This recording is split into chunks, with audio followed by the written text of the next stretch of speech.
In our last episode of Breeding Cash, we were looking at the benefits that you stand to gain from this kind of venture. In this particular episode, we want to look at some of the challenges that farmers are facing, but of course give you a solution, what you must do so that you can run your business at a profit. Breeding Cash starts right now. Always a pleasure being your host. My name is Elijah Mwangi.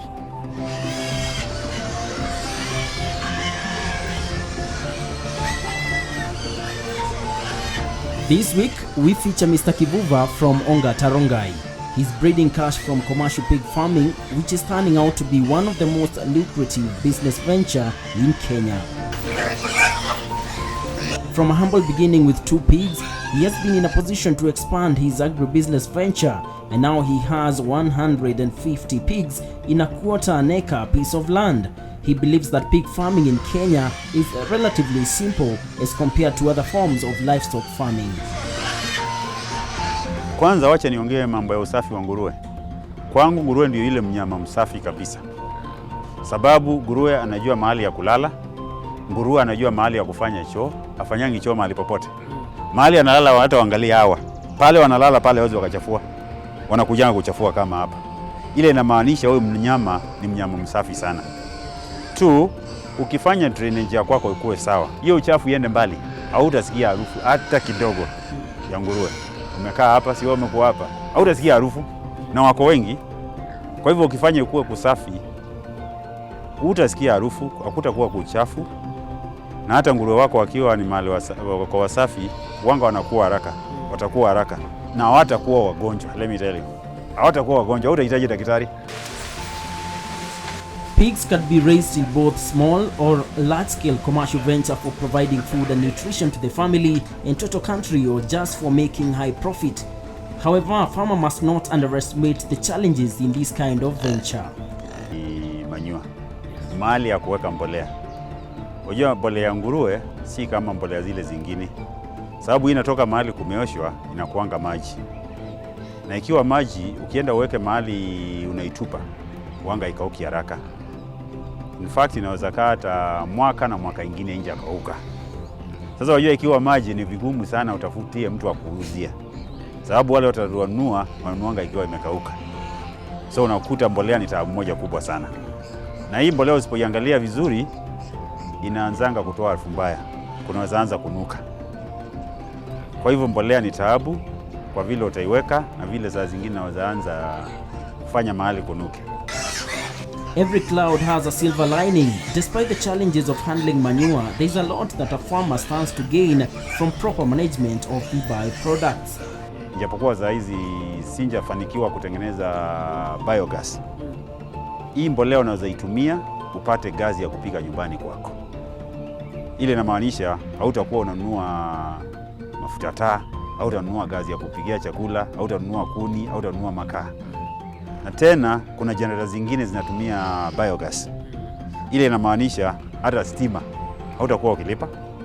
Kwa hivyo utakuwa unapata gazi ya kupikia nyumbani, stima unapata hapo.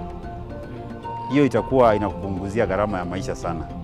Marketing has been a headache for many pig farmers in Kenya. In fact, some are weighing options on staying in the business after what they say is an invasion of cartels, lax regulation and poor marketing. In an environment where prices are heading south, while production conditions have become tighter, it becomes paramount to consider winning marketing strategies. Market itategemea quality. Sababu hata sisi siku ya kwanza, nikwambie ukweli, si kuficha, tulichinja nguruwe karibu 4 wakapotea. Utachinja wapotee. Hakuna mtu atanunua, hawajui kama uko na nguruwe mahali ama uko na nguruwe wazuri. Lakini with the time watu wanakuja wanajua huyu mtu anakuanga na nguruwe wazuri, they are always available saa ile na wahitaji. Saa hiyo utakosa market. Na hiyo inahitaji ukuwe na uza mfululizo. Si ati unauza wiki moja unapotea miaka 2 unakuja tena. Ukiuza mfululizo watu wanazoea, wanajua huyu mtu anga analeta nguruwe, kwa hivyo wakati huu na wakati huu tukitaka nguruwe tunaweza chukua kwake. Yes. Hiyo ndio ile kitu ningesema, angalie quality na angalie supply ikuwe continuous kila wakati. Hapo utapata market. When it comes to disease control, a farmer needs to pay special attention first in order to ensure that all is well. Kujua nguruwe mgonjwa si ngumu, ni rahisi sana. Ukishakaa na wao, si unaona kama ile saa huyu jamaa alikuwa ananiambia wanapiga kelele. Kwanza muangalie ngozi yake. Ngozi ya nguruwe itakwambia ikiwa ni mgonjwa. Manyoya yake vile iko. Akiwa sawa, manyoya yake inakaa maua. Lakini akiwa mgonjwa, utaona manyoya zinaweza anza kuinuka. Angalia bado mkia. Mkia wa nguruwe yule yako sawa, wanga inamchikunja hivi. Ukiangalia wale kama unaona kaka vile kamkia kake kako. Hiyo naweza jua huyu si mgonjwa. Akiwa mgonjwa, utaona mkia inaanza kuinuka, kwenda chini hivi na kuwa straight. Na hata vile atatembea. Ni kama vile watu tu. Mtu mgonjwa utaona vile anaenda. Nguruwe hata ukiangalia kama vile wako hapa, utajua yule mgonjwa na vile anatembea. Tena wakiwa wagonjwa sana sana utakuta wanga wanaara wale wagonjwa. Utakuta wanaara. Tena akiwa mgonjwa tena anataka kushinda akilala. Amelala. Utaona tu amelala, hataki kuinuka. Basi hiyo utajua huyu anaweza kuwa na taabu. Injapokuwa za zingine wanalanga wakitosheka. Lakini kulala ile ametosheka na mgonjwa ni tofauti kabisa. Yule ametosheka utaona vile, unaona kama hawa vile wamelala ni kama wana relax. Lakini yule mgonjwa utaona amejikunja, amelala kama amejikunja hivi. Huyo unaweza sema ni mgonjwa. Though pigs are not prone to many diseases, one of the diseases that attack pigs is the African swine fever. The disease is characterized by loss of appetite, the skin under the ears, snout, legs and abdomen becomes dark blue, and the animals vomit and cough. It is transmitted mainly through direct contact with already infected pigs, their body fluids or their droppings, indirectly by ingestion of infected feedstuff, especially garbage, and by ticks that are vectors of the causing virus. Sadly, African swine fever has no treatment and can wipe out an entire pig farm. No vaccines have been developed, but several biosecurity measures can be practiced to minimize its spread. Hygiene is critical in curbing this deadly disease. The main breeds of pigs in Kenya are the large white, landrace, Hampshire and Duroc. Each of these pig breed has its own unique characteristics that make it suitable for a particular production system and market. Kitu ya kwanza, wajua nguruwe watakuwa aina mbili. Yule anataka kuzaa mara ya kwanza na yule alikuwa amezaa wakati mwingine. Huyu alikuwa amezaa akimaliza watoto wake wakishakuwa wakubwa na waondoe. Hachukuangi muda mrefu kitambo aanze kuhitaji ndume. Ukimwangalia hivi utaona tu anaruka. Yule anahitaji ndume utamwona akiruka tu. Anakuanga kama ako impatient. Na ukimwangalia huko nyuma kwa valve pale utaona ako reddish. Ako reddish and also ako restless. Anja asimamangi mahali kama hapa. Utaona anaangalia hapa ni kama anataka kuruka. Akiona mahali kuna dume unaona anafanya hivi. Na tena utaona akipanda wale wengine. Ikiwa kuna wengine mahali utaona ana tabia ya kuwapanda. Kwa kutoka hiyo utajua huyu anahitaji dume. Utamseparate umpeleke mahali kuna dume. Kwa watoto wa nguruwe ile utaangalia ya kwanza ni kuangalia kutoka wakati wanazaliwa. Wakizaliwa ikiwa hautakuwa careful unaweza kuta wawili ama watatu watakanyangwa na mama yao. Saa ile wanazaliwa wanaweza kanyangwa. Kwa hivyo ndio uepukane na hiyo, unaweka nguruwe azalie mahali space iko kidogo. Mahali hawezi akashinda akitembea hivi. Wakishazaliwa unachukuanga iodine. Inauzangwa kwa duka. Unaangalia ile inaitwa umbilical cord ile iko hapa hivi saa ile wamezaliwa hivi. Unaipaka. Kwa nini unapaka hiyo? Ndio wasipate infection. Unajua infections zinazopitia kwa hiyo. Then lazima waangalie mahali wamezaliwa ukuwe hakuna baridi. Mahali hakuna windi inapita sana. Wakipata baridi wanaweza kufa. Kwa hivyo lazima waangalie wamezaliwa mahali pazuri, mahali kumekauka. Na tena za ile wanazaliwa tunawekanga soda. Hapa kuna wale wanazaliwa sasa hiyo ungekuta iko. Wanawekewa wood shavings. Wanalalia mahali kuna warmth. The difference between the output and input is what makes sense for a farmer, since the difference determines the profit margin. So how profitable is this venture? Pure breeding, crossbreeding, outbreeding, and inbreeding are the common types of pig breeding models. Most of the pig breeds has a less gestation period of not more than 115 days, so produce piglets twice a year and about 10 piglets each time. Kwanza wacha niseme hao wa kike anaweza zaa mara karibu 8 mpaka 10. Anaweza zaa mara 8 mpaka 10. Hiyo inamaanisha miaka 4. Ikiwa kila mwaka atakuwa anazaa mara 2. Miaka 4, miaka 5 hapo anaweza zaa karibu mara 10. Hiyo ni miaka 5. Wakati kama huyo atakuwa amekuzalia watoto kama mwaka moja anazaa mara 2, na ukimwangalia vizuri, let's say on average atakuzalia 9. Kwa hivyo inajia watakuwa 18. In 5 years anaweza kuwa amezaa 90. So it can be anything between 80 to over 100. Over 100. Some wengine wataenda wafikishe 100 na kitu. On average watazaa be around 9. To me 9 is the best number. 9, 10 is okay. But some mothers, they go to the extent of giving up to 17. Which means ukiwa na nguruwe kama huyo mtunze vizuri, unaweza kuwa na watoto wengi sana. In case you're interested in venturing into pig farming, Kivuva has some take-home notes for you. Ya kwanza, I think collect information ya vile nguruwe wanafungwa. Ndio akienda hapo awe ni kitu anajua vile inahitajika kufanya. Sababu nimeona watu wengi wameanza wakiwa na pesa, lakini kazi iendelee vizuri. Sababu hawakuwa na ujuzi wa kufuga nguruwe. Kwa hivyo kitu ya kwanza atembee kwa wakulima wale wengine, wamueleze vile inaweza fungwa. Akishajua hiyo, aende atafute nguruwe wale wazuri wa kuanzisha. Atafute nguruwe wale wazuri, then akuja wanyegee nyumba nzuri. Ile nyumba itakuwa drainage iko sawa, air circulation iko sawa, na haina baridi. Kwa hivyo lazima angalia wajengee nyumba ile iko sawa. Mahali watalala vizuri, watakuwa wanapata baridi, na tena space. Wajua ukiweka nguruwe kama, unaona hii nyumba ukiweka kama hapa nguruwe kama 10. Hata ukiwapea chakula watakuwa wamefinyana. Na hata ukipitia hapa, kuna wakati mmoja nyumba ilikuwa imeharibika pale tukaweka hapa. Utasikia joto, they are sweating. So they cannot grow. Kwa hivyo lazima waangalie hata size ya space ile wanatakiwa kukaa.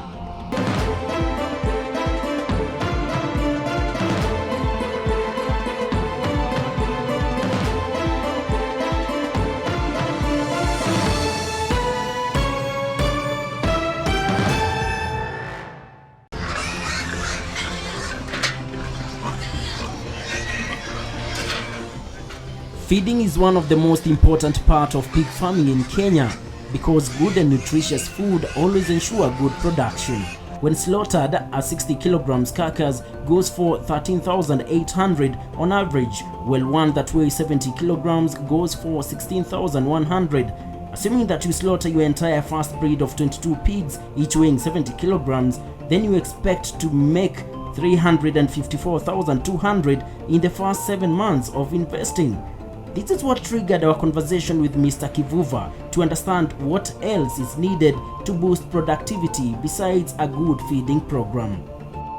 So what you're simply saying is it's a profitable venture. It is very profitable if you have good quality pigs. In a period of 8 months, I can be in a position to have a mature pig which can produce about 70 kgs. 70 kg. Which now, depending on my goodwill, Yes, that determines the price. Determines the price. Well, let's go to the level of monitoring now, because that's still a cost. How many employees do you need? For instance, you have about between 130 and 150? It's around 130. Around 130. Yeah, around 130. So the level of monitoring and the number of employees that work. For 130 pigs, if you have the right structures, what I mean is, to talk about the right structures is, you made your structure in such a way that cleaning is not a big problem. The place where you put the food is okay, and also the place where you put the water. One person can be comfortable to maintain that. One person can maintain that. Okay. And in fact, what I'm saying is that it's only with the time. We are still thinking of making some other structures for taking the food. Instead of the guy carrying like a jerrycan full of food, we need to have some small trolleys whereby you load all the food at once. So once you leave the place where you keep the food, you come with it. You carry it, you push the thing around, which means like in 1 hour, you'll have fed all of them. The water is connected to a pipe. If you check, like, but now there's a breakage of the water supply here. Yes. These are pipes which bring water. So when it comes to putting the water, you just need to connect it there. And then The water gets in there. So you find that within like 2 to 3 hours, the guy has finished feeding and watering.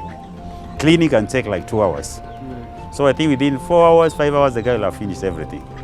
So one person will be sufficient. In a simple language, Yes. this is a kind of a venture that requires less capital because you talked of starting small. Yes. And the level of monitoring, I mean, it's something that one can manage. By the way, Mr. Kivuva is a full-time teacher and a physics teacher for that matter, but he's in a position to do all this. So that's in fact a challenge to those farmers that say they are too busy with their full-time jobs to do farming. Now, let's still go to something else. And this is all about the management. Yes. The management of the entire place. Yes. This is, in fact, let me talk of the size of your farm. Yes. How big is your farm to start with? Let me give size in 2 ways. Yes. I can give size the number of pigs which are there. That is around 130, around 135 to be more exact. They are around 135. Yes. 2, you can also give size the number of the rooms which you have. Okay. So for the rooms, I think we have around 15. Yes. Even though they have different sizes, depending on their uses. There are ones where we keep winners, like this one is a big room. The others where we keep mothers and their kids, like that, is a small room. Okay. But in total, we have 15 rooms. 15 rooms, yeah, 15 Sitting rooms. on On an area of, say, half an acre. half an acre. Half an acre. But the area which we have actually used, I Yes. think it's like a quarter acre. Let me just take you a bit in terms of marketing and even when it comes to pricing of the meat. Now, that is when you take your meat to those people who buy maybe to a certain butcher and all that. I meant to understand that when it comes to slaughtering of the pig, you must be very sensitive. Otherwise, the white meat can be confused with the red meat. How exactly does that happen? Because that's something that I think farmers need to be very careful if they are doing the slaughtering for themselves. What I say about slaughtering, first it starts with identifying which one you're going to slaughter. You have to be able to identify which pig is going to be slaughtered. The next thing is, when you are taking it to the place at which you do the slaughtering, you have to be in a way humane. You don't work on it in a very rough way. Because if you try to beat it, then after it has been slaughtered, you'll find that you're going to have some red spots. Yes. So you have to be very humane when you are dealing with the pig. You take it there in a very good way Yes. until it reaches the place where you're going to slaughter it. Then, at the place where you slaughter, you must be having hot water. And when I mean hot water, I mean boiling water. A pig will require around 60 liters of hot water, so that you can be able to wash the body and remove all the feathers which are there. All the skin is removed using some hot water. In this case, you're going to use a sharp knife. After you have done that, you have removed all the air which is there on the body of the pig. You also need to clean it. Cleaning you can do with the cold water, but you have to make sure that the thing is fully clean and white. Yes. And then before you transport it, it's always good you hang it so that if there is water, it drains. Such that in the process of transporting, it will not become dirty. Yes. And then you put in a container which is clean. Which is clean, Yeah, of you course. put in a clean container. Now, let's look at some of the challenges that you've encountered in this kind of farming. Maybe in a nutshell, what can you say are some of the challenges that you faced? The biggest problem will be feeding, structures, and also the size. To me, size is the biggest problem. Because if you have like 2 pigs, for example, 2 pigs will not be able to maintain the place and pay a worker. Because in a year, you can be able to get like between 30 and 40 to sell. Yes. Which means most of the time, you'll be having nothing to sell. Oh, yes. You'll be having nothing to sell. And the place has to run continuously. Which means that you'll not be able to make any profits. You need to have a sizable number, which according to me, should be around 150 to 200. 150 to 200, yes, to break even. So that you'll have a continuous supply. Because if you don't have a continuous supply, there's a problem also in the market. If you supply this month, you disappear for 3 months. Of course, What lack will of happen? consistency, you'll lose the customers. Customers disappear. Even the guys who will be buying from you will think this guy is not reliable. Yes, Things I like know that. Water is a big problem. Pigs take a lot of water. Let me tell you, like this place where we are, in a month they consume around 16,000 liters. 16,000 liters. Yes, Okay. 16,000 liters. They consume around 16,000 liters of water, which means you must be having a reliable water supply. And the best way you can do, you need to have a good storage tank. Even though piped water is available, but sometimes the supply is not continuous. So you'll find that sometimes the guys have not pumped water. There's a breakdown. Like now, the transformer there was stolen. Okay, so water is a real problem. Water sometimes if is you're a not real careful. problem, and clean water. Okay. Clean water, because you know if the water is contaminated, might be the pigs will not be able to do well. From our conversation with Kivuva, it's in no doubt that commercial pig farming in Kenya is very popular and profitable business, and it's one of the worthwhile activity to engage in. But due to some external factors affecting market trends and misconception of pig farming, the supply is still limited. So there is a great opportunity of starting commercial pig farming in Kenya. We now come to the end of our show. I do hope that you've learned a lot concerning pig farming, but you can always tell us what you think and what you'd like to see in these particular shows. On Twitter, you'll find us at WTVKE. Use the hashtag BreedingCash so that you're in a position to track your conversation. And let's meet again next week.